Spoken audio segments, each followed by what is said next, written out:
Qu'est-ce que c'est? Tu te mets à la musique? Mais non, regarde. Oui, Ah, pour une fois, c'est moi qui vais t'apprendre quelque chose alors. peut-être, oui. Mais avec cette vieille boîte à clous, je ne vois vraiment pas quoi. Certaine? Pas d'idée? Comment attraper le tétanos pour les nuls, peut-être? Très drôle. Non, ce sont les vieux clous que papa gardait. Il les récupérait sur des vieilles traverses, tu te souviens pas? Montre!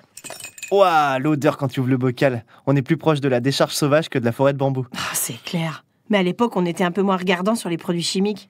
Cette odeur, c'est de l'histoire, en fait. C'est une machine à remonter le temps.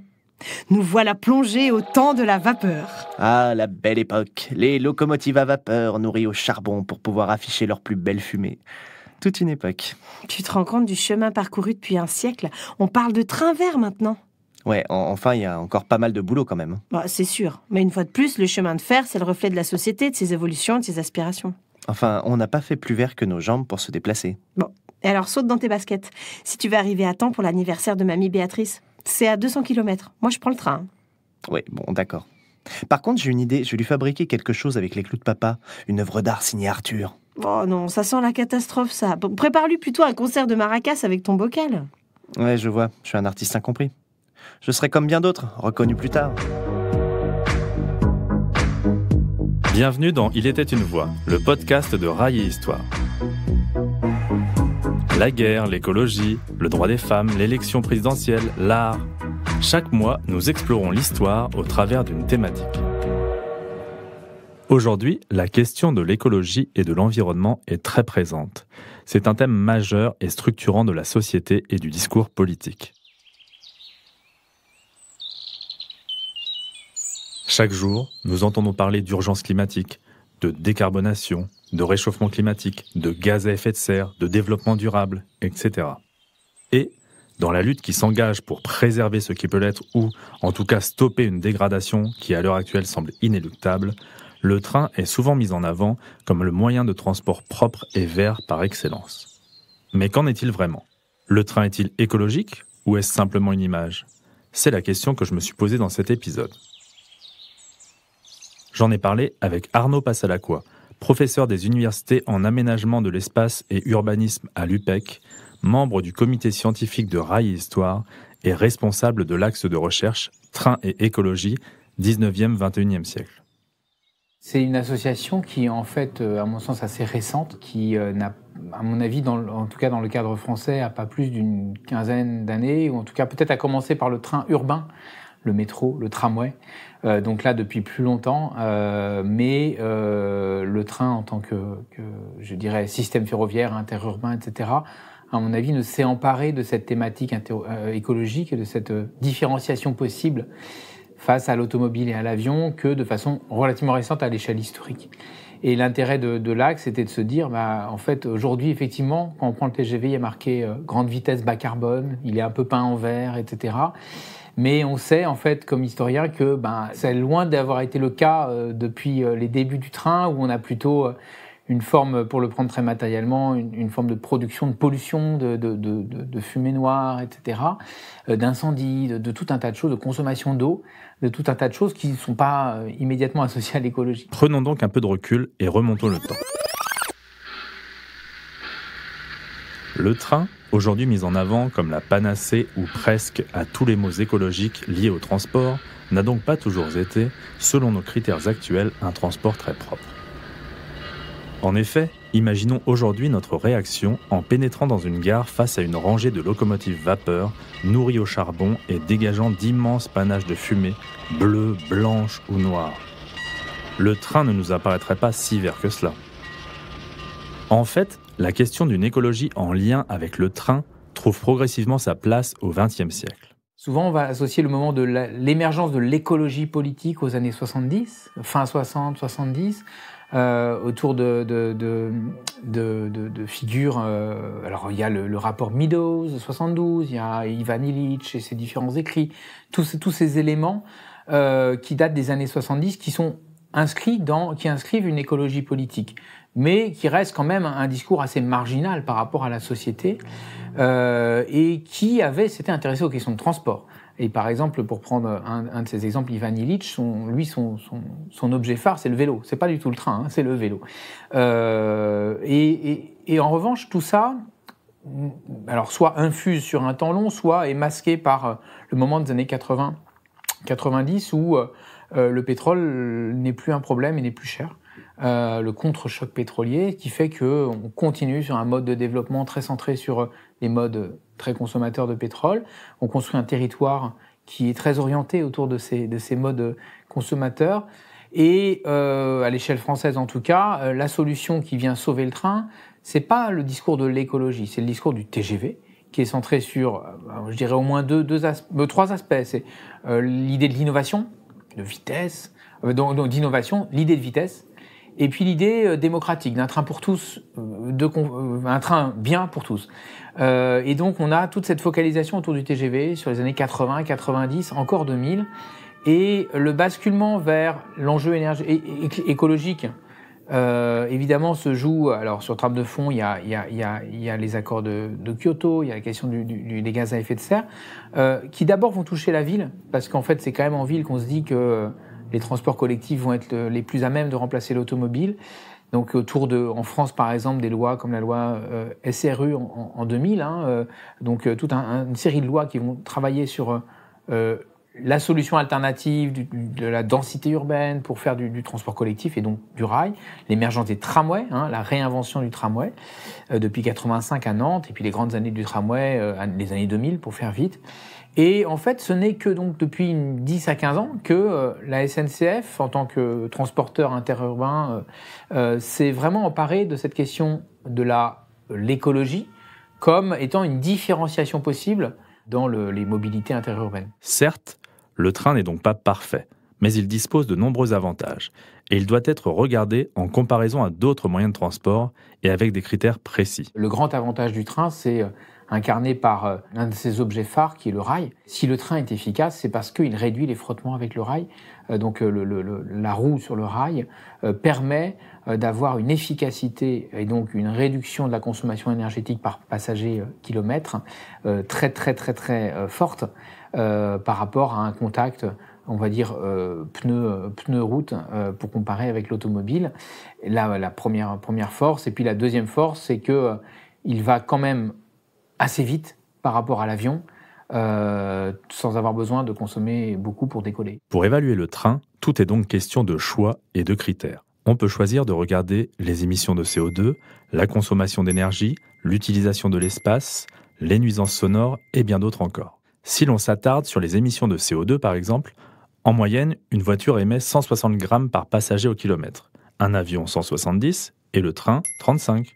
Voyager en train permettrait donc d'émettre entre 3 et 5 fois moins de CO2 qu'en voiture et entre 7 et 10 fois moins qu'en avion. Alors, comment c'est possible ? D'abord, c'est un transport en commun. Il permet donc un regroupement de voyageurs. Les émissions sont donc réparties et lissées sur le nombre de passagers qui, dans une voiture classique, n'excède pas 5 personnes. On estime qu'une ligne de chemin de fer a une capacité de charge de 9000 voyageurs, soit 6 fois plus qu'un bus et 45 fois plus qu'une voiture. Pendant qu'il circule, un train peut produire de l'énergie, grâce au freinage régénératif, ce qui permet donc des économies en termes d'énergie. Tout au long du XXe siècle, le réseau français s'est modernisé et a été électrifié.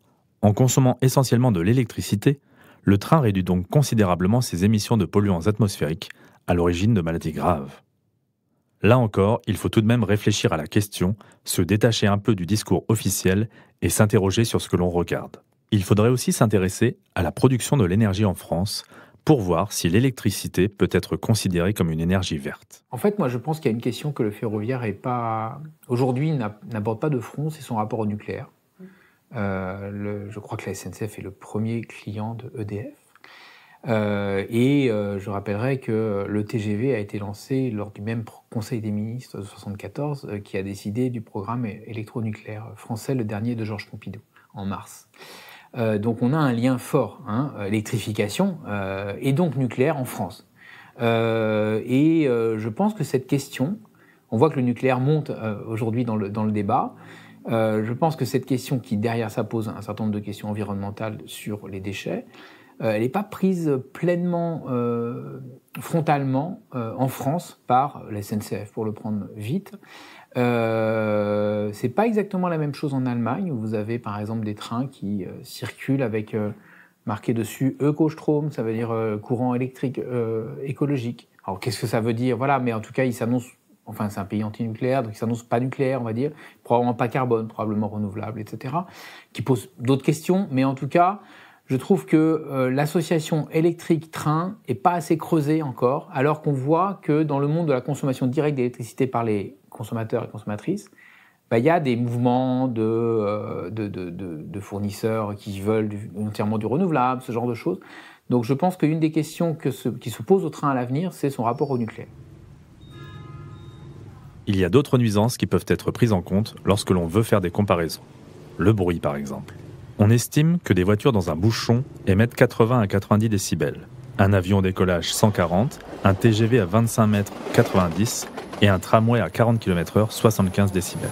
De plus, contrairement aux voitures sur les axes passants, les trains ne circulent pas en continu. Cette question des nuisances sonores n'est pas du tout anodine et est considérée de plus en plus comme une pollution et une nuisance avec de graves répercussions. Peut-être que les gens auront transformé leur rapport à l'imaginaire et se dire qu'entendre le train, ça se dira, bah oui, j'entends le train, mais je sais que c'est autant de voitures qui ne circulent pas, par exemple. Donc on pourra avoir une façon de se représenter les choses, d'accepter ce bruit. De même que de façon, aujourd'hui, on accepte qu'il y ait des populations très nombreuses qui vivent sous le bruit de l'avion.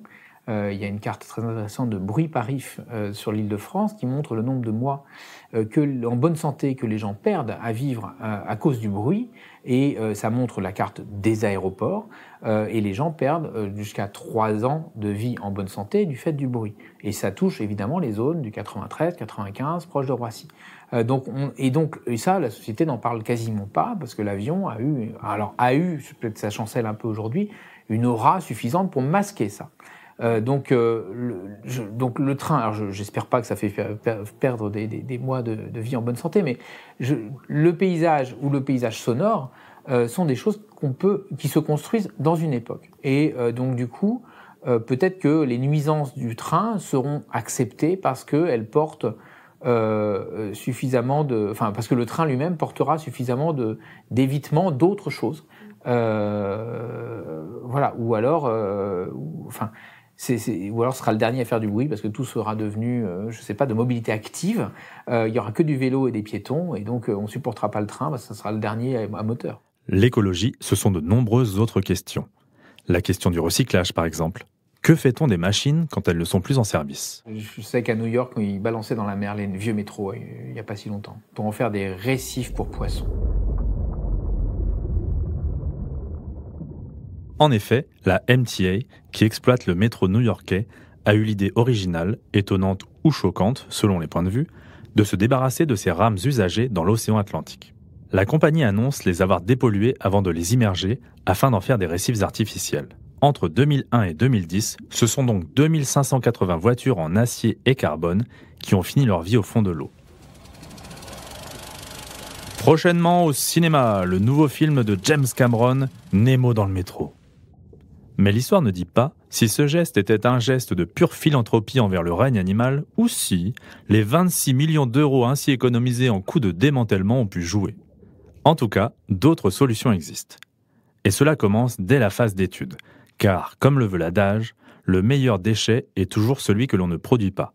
Il y a donc un gros travail sur le choix et la réduction du volume de matériaux utilisés dans la construction à faire. On essaie d'être toujours dans l'anticipation, avec un travail sur le choix de matériaux ayant un impact le plus limité possible sur l'environnement.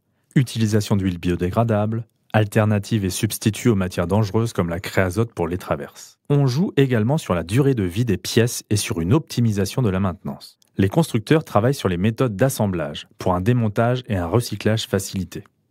Le but est d'être dans l'anticipation. L'anticipation dans la valorisation possible des matériaux utilisés. Avec peut-être d'autres recyclages que l'aménagement des fonds marins.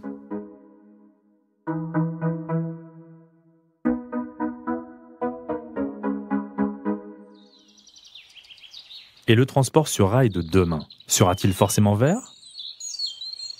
Beaucoup d'annonces se bousculent ces derniers mois en lien avec cette thématique. Il y a, par exemple, la présentation par la SNCF et Alstom, dans ses ateliers historiques de Belfort, du TGV de demain, le TGV M, devant circuler à partir de 2024. Il est présenté comme un concentré d'innovations inédites. Et à la SNCF, on parle même d'excellence environnementale. Pour ce faire, il y a eu une diminution du poids avec des matériaux plus légers, un travail sur l'aérodynamisme, tout cela permettant une diminution de la consommation énergétique. Alstom propose également une standardisation des pièces, par exemple entre les TGV et les Transiliens. Les pièces sont donc plus fiables car produites en grande série et également moins chères. Ce TGV sera modulable et avec une jauge maximale de voyageurs en hausse de 20%, ce qui réduit encore les émissions par passager. Il y a aussi une réflexion sur la vitesse. Pour un gain de quelques minutes, l'impact sur les consommations énergétiques et sur l'usure des matériaux et des infrastructures est important. C'est une petite révolution, car, comme nous l'avons déjà entendu, depuis sa création, le TGV a vu sa vitesse croître à chaque nouvelle génération. Une réflexion plus globale est peut-être en route. Après, il y a son rapport à la vitesse et son rapport aux effets territoriaux du fait de cette vitesse. Est-ce qu'on peut envisager de poursuivre, comme l'a annoncé le président Macron, les lignes à grande vitesse, alors qu'il avait annoncé 4 ans auparavant qu'il fallait arrêter? Moi, je ne suis pas loin de penser qu'il faut retrouver un territoire plus équilibré d'un point de vue démographique, c'est-à-dire avec quelque chose qui est moins concentré dans des métropoles et probablement du coup moins rapide. Un autre élément d'actualité est présenté comme vecteur d'avenir est le recours à l'hydrogène. Les premières rames Regiolis H2 ont été officiellement commandées, des rames bimodes alimentées par de l'électricité et de l'hydrogène. Les régions Bourgogne-Franche-Comté, Grand Est, Auvergne-Rhône-Alpes et Occitanie devraient donc être les premières à voir circuler ces rames en France d'ici la fin 2025. L'avantage annoncé est le remplacement des rames diesel et l'augmentation de l'autonomie. Il faut noter que depuis 2018, certains de ces trains à hydrogène roulent déjà sur les réseaux allemands. Moi, je rappellerai plusieurs choses. D'une part, l'hydrogène n'est jamais qu'un vecteur, c'est comme l'électrique, c'est-à-dire que ce n'est pas la source, et que l'enjeu que vous connaissez sûrement, c'est de savoir comment il est produit, cet hydrogène. Il y a plusieurs solutions, et il y a une solution qui s'appelle l'hydrogène naturel, qui n'est pas très connue, qui est de l'hydrogène qui sort spontanément de la Terre, qu'on ne connaît pas très bien, et qui semble être une piste intéressante. Sinon, il y a tout un tas d'autres solutions. Donc, il y a les solutions le vaporeformage là, qui est moins évidemment, qui fait que c'est pire que de rouler au fioul. Mais il y a cette idée aussi de produire l'hydrogène avec les surplus du renouvelable lorsqu'il y a beaucoup de vent ou beaucoup de soleil et qu'on peut produire de l'hydrogène. Alors, moi, ce que j'ai entendu dire, c'est que de toute façon, comme ça suppose de produire uniquement dans les pointes, ça veut dire qu'on a toute une installation qui va être utilisée pour autre chose et que du coup, on aura juste une petite production pour l'hydrogène. Et donc, ça veut dire que ça sera un hydrogène assez coûteux à obtenir puisqu'il sera assez recherché. Moi, mon sentiment, c'est que de toute façon, nous voyagerons de façon plus coûteuse à l'avenir. Donc, que ça soit plus coûteux n'est pas un problème, ce sera le cas pour tout. Voilà. Et après, en tout cas, moi, je pense qu'il faut pas croire. L'hydrogène est associé à l'eau et à la pureté. Je pense qu'il ne faut pas avoir ces images-là. Parce que de toute façon, il ne faut pas retomber dans une illusion de la propreté. Si on interroge le rapport au temps long, on peut aussi s'interroger et mettre en avant un objet devenu presque mythique et actuellement plébiscité, le train de nuit. Lui, qui avait progressivement été rangé au rang de relique, semble renaître. Moins polluant que l'avion et la route, il réduit aussi les nuisances du surtourisme, a des vertus décentralisatrices et reste économique pour le voyageur. Mais nous reviendrons en détail sur ce mode de circulation très prochainement. Moi, je suis entièrement favorable à l'évolution, la reprise en Europe des trains de nuit. Et je dirais que la France est en retard. Quand on voit ce qui se passe en Europe centrale, on est très largement en retard sur l'essor des trains de nuit.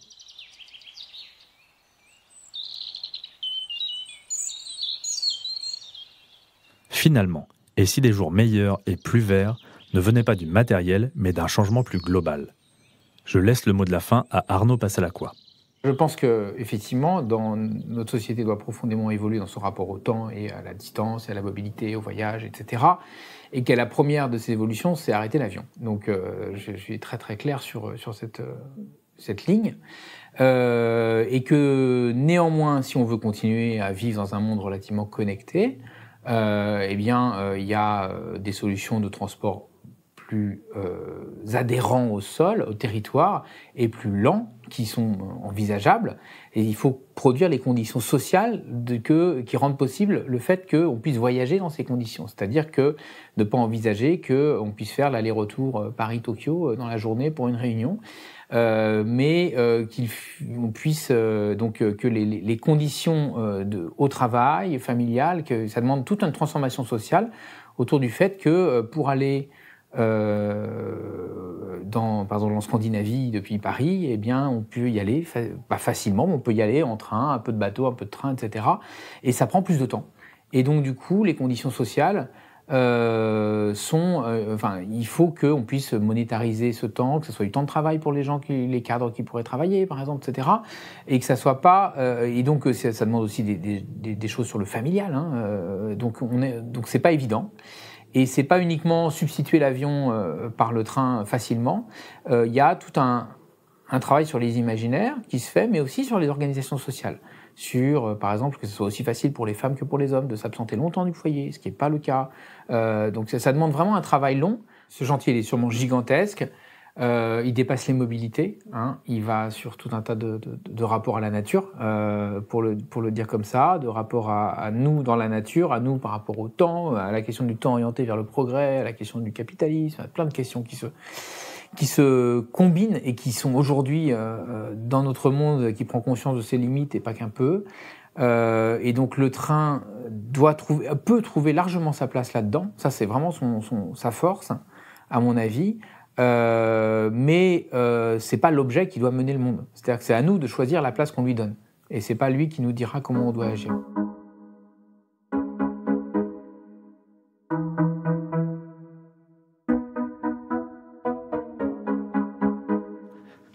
Dans ce podcast, vous avez peut-être entendu le terme de créazote. J'ai eu envie de faire un petit focus sur ce produit et sur l'objet emblématique qu'il recouvre, la traverse de chemin de fer. En effet, dans l'imaginaire collectif, existe-t-il un objet plus totémique que la traverse qui, pendant des décennies, a marqué le paysage français ? Marqué, mais aussi impacté, car la traverse n'est pas neutre d'un point de vue environnemental. L'efficacité du train vient de sa voie, de son contact au rail, et donc pour cela, ça nécessite une infrastructure spécifique. Et ça, c'est un peu une des faiblesses du train, qui est que d'une part, il faut trouver l'espace pour le faire, d'autre part, ça coûte cher, ça crée tout un tas d'effets de coupures, tout un tas de problèmes. Et en plus, ça vient insérer dans un milieu, un paysage, un milieu particulier, des objets nouveaux, industriels, qui sont ces rails, et puis qui sont aussi ces traverses, par exemple, et puis tout un tas d'autres éléments de la voie. Et nous, dans l'axe concerné, on a travaillé sur cette question des traverses, qui est une question qui est devenue un enjeu écologique. Alors, les traverses, leur problème est double, c'est à la fois que c'est du bois, donc il faut bien prendre cette ressource quelque part, et à la fois ce bois, pour le maintenir le plus longtemps possible, les compagnies ferroviaires en général le traitent avec un produit qui s'appelle la créosote, et qui est un produit qui pose un certain nombre de problèmes environnementaux et sanitaires, notamment pour les agents qui le traitent, et puis environnemental autour des voies. Et donc là, ça fait de très longues années que la créosote est utilisée, mais on a émergé en fin 20e siècle et puis début 21e cette recherche d'une amélioration des traitements, d'utilisation différente d'autres types de créosote, etc. Et donc là, on a eu tout un moment créosote et traverse dans les années 2000-2010 autour de cette question des maladies professionnelles, de la réutilisation, du réemploi de ces traverses pour d'autres choses lorsqu'ils démontent les traverses et que les gens s'en emparent parce que c'est un objet sacré issu du monde ferroviaire qu'on fétichise et qu'on met dans son jardin pour faire des plates-bandes pour ses plants de patates. Et là, en fait, eh bien, on se rend pas compte qu'on est en train de contaminer ces patates. Donc il y a toute cette tension-là autour d'un certain nombre d'artefacts de la voie qui posent des enjeux écologiques et sanitaires même directement. Merci d'avoir écouté cet épisode de Il était une voix, un podcast de Rail et Histoire. Vous trouverez en description les sources utilisées dans cet épisode. Rendez-vous le mois prochain pour un nouvel épisode, et d'ici là, n'hésitez pas à nous dire si ça vous a plu, et à bientôt.